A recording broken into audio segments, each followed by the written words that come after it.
اور جو مال تمہاری بیویاں چھوڑ مریں اگر ان کی اولاد نہ ہو تو اس میں سے نصف تمہارا ہے، پھر اگر ان کی اولاد ہو تو ترکے میں تمہارا حصہ چوتھائی ہے، لیکن یہ تقسیم وصیت کی تعمیل کے بعد جو انہوں نے کی ہو یا قرض کے ادا ہونے کے بعد جو ان کے ذمے ہو کی جائے گی۔ اور جو مال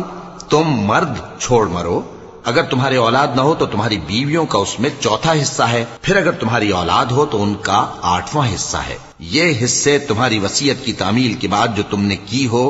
اور ادائے قرض کے بعد تقسیم کیے جائیں گے۔ اور اگر ایسے مرد یا عورت کی میراث ہو جس کے نہ باپ ہو نہ بیٹا مگر اس کے بھائی یا بہن ہو تو ان میں سے ہر ایک کا چھٹا حصہ ہے، اور اگر ایک سے زیادہ ہوں تو سب 1/3 میں شریک ہوں گے۔ یہ حصے بھی بعد ادائے وصیت و قرض بشرطے کہ ان سے میت نے کسی کا نقصان نہ کیا ہو تقسیم کیے جائیں گے۔ یہ اللہ کا فرمان ہے اور اللہ نہایت علم